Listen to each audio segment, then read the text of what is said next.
ചേട്ടാ 2 mini gold. എന്റെ കാശങ്ങ കൊടുത്തു കേട്ടാ. ദരിദ്രവാസി ചേട്ടാ. എടാ നിന്നോട് ഞാൻ പലതവണ പറഞ്ഞിട്ടുണ്ട് ഇന്റർവ്യൂ എന്ന് പറഞ്ഞ് വീട്ടിൽ വന്ന് ഷോ കാണിച്ച് എന്നെ വിളിക്കരുതെന്ന്.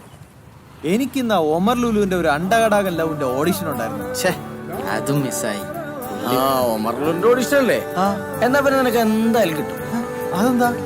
അല്ല പുള്ളി സാധാരണ അഭിനയിക്കറിയാൻ പറ്റാത്തവരല്ലേ ഓഡീഷനിലൂടെ സെലക്ട് ചെയ്യണത്. അതുകൊണ്ട് പറഞ്ഞ ഫ്രഷ് കോമഡി. ഒരു കാര്യം ഞാൻ പറഞ്ഞേക്കാം, നിനക്ക് ജോലി വേണോ ഇന്റർവ്യൂവിന് നീ ഒറ്റയ്ക്ക് വെക്കോ, വെറുതെ എന്നെ വന്ന് ശല്യം ചെയ്യരുത്. അവിടെയാണ് ശിവ എന്ന ആത്മാർത്ഥ സുഹൃത്തിനെ നീ അണ്ടർ എസ്റ്റിമേറ്റ്. പിന്നെ നിന്നെ പോലുള്ള മണ്ടന്മാർ ഇന്റർവ്യൂ അറ്റൻഡ് ചെയ്ത കൂട്ടത്തിൽ കുറച്ച് ബുദ്ധിയുള്ള ഞാനൊക്കെ ഭയങ്കര സംഭവമാണ് ഇന്റർവ്യൂ പോലും തോന്നുന്നു. അങ്ങനെ എനിക്ക് ജോലി കിട്ടും. ഈ പെണ്ണ് കാണാനൊക്കെ പോകുമ്പോൾ കാണാൻ കൊള്ളാത്ത നിന്നെ പോലുള്ള പൊട്ടന്മാരെ കൂടെ കൊണ്ടുപോകില്ലേ, ആ ഒരു ടെക്നിക്കാണ് ഞാൻ ഇതിൽ ഉപയോഗിച്ചത്. എങ്ങനെയുണ്ട്? അങ്ങനെയാണെങ്കിൽ നിനക്ക് നിന്റെ തന്തയെ കൂടി വിളിക്കായിരുന്നു. പക്ഷേ അതിന് ചെറിയൊരു പ്രശ്നമുണ്ട്. എന്ത് പ്രശ്നം? നിന്റെ തന്തയല്ല എന്റെ തന്ത.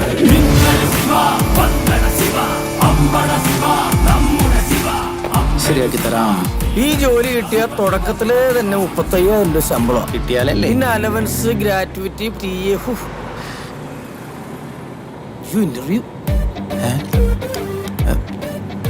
ഇന്റർവ്യൂ അറ്റൻഡ് ചെയ്ത് ഇവന്റെ റിലേ കട്ടായ ദൈവമേ. ഇതേപോലത്തെ പുസ്തകമൊക്കെ വല്ലപ്പോഴും വായിച്ച് പഠിക്കാൻ നോക്കും. കുറച്ച് ടഫ് ക്വസ്റ്റ്യൻസ് ഒന്ന് റെഫർ ചെയ്യട്ടെ. ഇത് ശരിക്കും റിലേ കട്ടായി.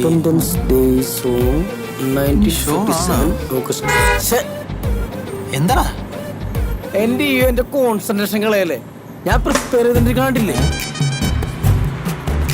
ഇവനിട്ടൊരു മുട്ടം പണി കൊടുക്കാം. നീ എന്തീ കാണിക്കണത്? അടിപൊളി. എന്താണ്? ബാക്ക് ടയർ പഞ്ചറായെന്ന് തോന്നുന്നു. നീ ഒന്ന് ഇറങ്ങി നോക്കിയേ. വണ്ടാറങ്ങാനായിട്ട് വണ്ടിക്കൊരിക്ക് പോലും പൈസ ഇല്ല. എന്റെ ഇന്റർവ്യൂവിന്റെ വരെ തീരുമാനം. അയ്യേ സീനൊന്നുമില്ല. ഡിക്കിയില് ജാക്കിൻ സ്റ്റെപ്പിന് ഇരിപ്പുണ്ട്. നിനക്കല്ലേ ഇന്റർവ്യൂവിന് പോകാൻ തിരക്ക്, ഇറങ്ങി മാറ്റിക്കോ. നീ ഇങ്ങോട്ട് വാടാ. അയ്യോ, ഈ ജാക്കറ്റില് എനിക്ക് നിന്റെ അത്ര എക്സ്പീരിയൻസ് ഇല്ല. തന്നെ ഇറങ്ങി വെച്ചാൽ മതി. എനിക്കൊരുത്തർ സഹായം വേണ്ടടാ. ശിവ മെക്കട മെക്ക്, റോയൽ മെക്ക്. എന്നാ പോയി വെക്ക്. റോയൽ മെക്ക് ശരിയാക്കി തരാം. പഞ്ചറന്നേരം വണ്ടിക്കൂലികൾ തന്നിട്ട് പോടാ. പോടാ പുല്ലേ, ഈ ജോലി എനിക്ക് നമുക്കിട്ട് നൈസായിട്ട് പണിയാന്നല്ലേ.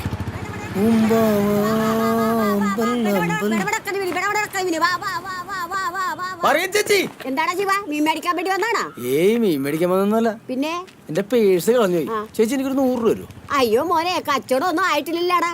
ആരെങ്കിലും മര്യാദ എനിക്ക് ഞാൻ തരാം. നീ എന്ന് പിടിച്ച് ഞാൻ ചായ കുടിച്ചിട്ടും വരാം. നീ ഇവിടെ നിക്ക്. ആരെങ്കിലും മര്യാദ എനിക്ക് അപ്പ കാശ് ഞാൻ തരാം.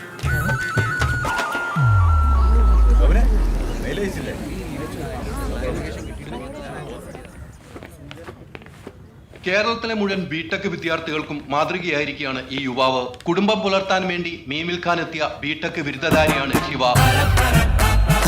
ബിടെക് ബിരുദധാരി മാർക്കറ്റിൽ മീൻ വിൽക്കുന്ന കാഴ്ചയാണ് നമ്മൾ കണ്ടുകൊണ്ടിരിക്കുന്നത്. ശിവയോട് തന്നെ നമുക്ക് ചോദിക്കാം, ഈ സമയത്ത് എന്തു തോന്നുന്നു ശിവ? ഞാൻ ചോദിക്കട്ടെ, ഒരു ബിടെക് ബിരുദധാരിക്ക് ഇവിടെ മീൻ വിൽക്കാൻ പറ്റുന്ന വല്ല നിയമമുണ്ടോ? ഇനി ഇവനെങ്ങാനും വൈറലാവും. ഇപ്പൊ നിങ്ങൾക്ക് വലിയ വാർത്തയായിട്ട് തോന്നുന്നത് മീൻ കച്ചവടം ഒരു മോശം തൊഴിലാണെന്നുള്ളത് നിങ്ങളുടെ കാഴ്ചപ്പാടാണ്. കിട്ടിയ ഗ്യാപ്പിൽ തള്ളി മറിക്കുക. ബംഗാളികളാണ് ഇവിടെ ജോലി ചെയ്യുന്നത്. ഇറക്കി വിടണ്ടായിരുന്നു. എല്ലാ തൊഴിലും അതിൻ്റെതായ മാന്യത ഉണ്ടെന്ന് കരുതുന്ന ഒരാളാണ് ഞാൻ. ചേച്ചി, ശിവയെ കുറിച്ച് എന്താണ് പറയാനുള്ളത് ചേച്ചിക്ക്?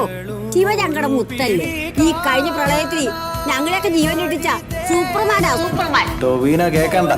ഈ വേഷത്തിൽ മീൻ കച്ചവടത്തിന് എത്താനുള്ള കാരണം എന്താണ് ശിവ? സത്യത്തിൽ ഞാൻ ബ്രിസ്കോ എന്ന കമ്പനിയിലേക്ക് ജോലിക്കുള്ള ഇന്റർവ്യൂവിന് പോകുമായിരുന്നു. എനിക്ക് ജോലി കിട്ടുന്നുള്ള പേടി കൊണ്ടും എന്റെ ഇന്റിമേറ്റ് ഫ്രണ്ട് ആയിട്ടുള്ള ഈ എന്നെ വഴിയിലിറക്കി വിട്ടിട്ട് പോകുമായിരുന്നു. അപ്പോഴാണ് ഈ ചൂടത്തിരുന്ന് മീൻ വെക്കുന്ന മറിയച്ചെടുത്തിയെ ഞാൻ കണ്ടത്. അവരെ സഹായിക്കണമെന്ന് തോന്നി. അങ്ങനെയുള്ള ചെറുപ്പക്കാർ വേണ്ടത്. അപ്പം ഇന്റർവ്യൂ നഷ്ടപ്പെട്ടു, അതിൽ ദുഃഖമുണ്ടോ? ഇല്ല, എനിക്ക് എന്റെ കഴിവിൽ ആത്മവിശ്വാസമുണ്ട്. പിന്നെ ഇന്റർവ്യൂ ജോലിയൊക്കെ ഇനിയും വരുമല്ലോ സാർ. ഞാൻ വെയിറ്റ് ചെയ്യാൻ. ഇതുപോലത്തെ എന്ത് തൊഴിലും ചെയ്യാൻ കഴിവുള്ള സ്മാർട്ടായ ചെറുപ്പക്കാരാണ് കമ്പനി.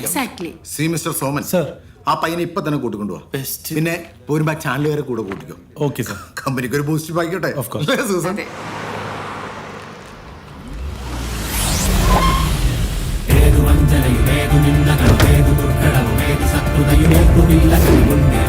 നാടറിഞ്ഞുടൻ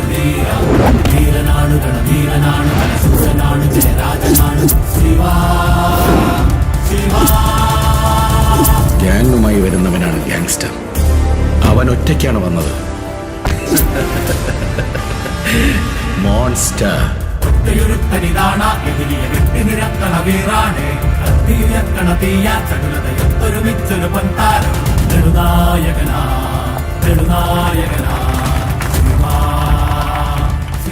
മീനൊക്കെ വിറ്റ് വലിയ വൈറലായിരിക്കുകയാണ്. മലയാളികൾക്ക് അഭിമാനമാണ്. ഇപ്പോൾ ഈ സമയത്ത് എന്താണ് താങ്കൾക്ക് തോന്നുന്നത്?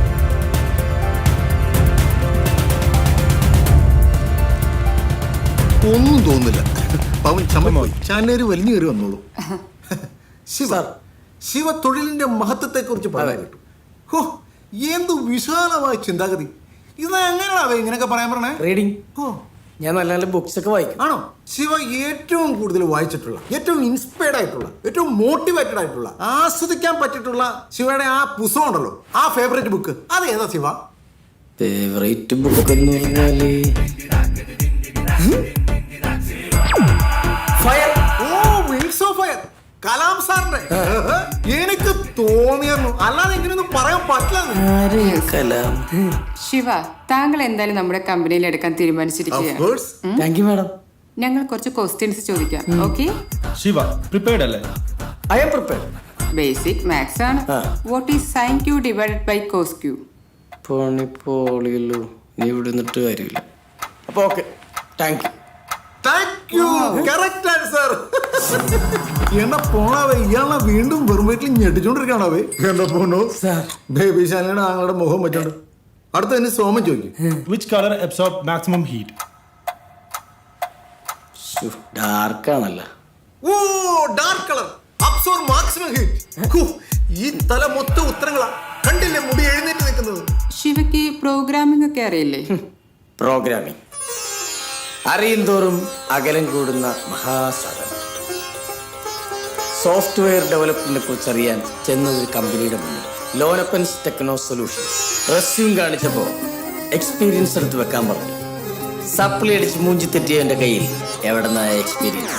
പ്രോഗ്രാമിന്റെ ആദ്യ അക്ഷരം പഠിപ്പിച്ചു തന്ന ഊള ജോസിനെ മനസ്സിൽ പച്ചത്തെറി പറഞ്ഞുകൊണ്ട് C++ ലാംഗ്വേജിൽ ഒരു പ്രോഗ്രാം അങ്ങോട്ട് കാച്ചി. System hang, network crash. ഓ, പണ്ഡിതൻ. You are appointed. Thank you sir, thank you. എന്റെ കപ്പ. ശിവ മുത്തടാ. നീ എന്നെ വലിപ്പിക്കാൻ നോക്കിയല്ലോടാ. എടാ, ഞാൻ ഇറക്കി വിട്ടതുകൊണ്ടല്ലേ നിനക്ക് ജോലി കിട്ടിയത് വൈറലായതൊക്കെ. അയ്യടാ, അതിന്റെ ഭാഗ്യം കൊണ്ട് കിട്ടിയാൻ. അതെന്തെങ്കിലാണ്. നിനക്ക് എന്തായാലും ജോലി കിട്ടിയില്ലേ? അതുകൊണ്ട് ഇന്നത്തെ ഫുൾ ചെലവ് നിന്റെ വക. ബാറി പോ. ബാറില്ല, ഞാനങ്ങനെ ലോക്കൽസിനോട് ബാറിലൊന്നും പോകുന്നില്ല. എടാ, ഞാനിപ്പോ ഒരു സെലിബ്രിറ്റിയാണ്. പിന്നെ അതിന്റെ ഒരു ലെവലൊക്കെ ഞാൻ കാണിക്കണ്ടേ? എന്നാ 2 ഫുള്ളെങ്കിലും എടുക്കോ? ഓടാ. മനുഷ്യനായ ഇത്ര ജാട പാടില്ല. എത്ര നേരമായിട്ട് ചോദിക്കുന്നു, ഒരു ഫുള്ളെങ്കിലും എടുത്തൂടെ? കുറെ നേരമായി. അങ്ങനെ ഫുള്ളൊന്നും വേണ്ട. പിന്നെ full on party, private party.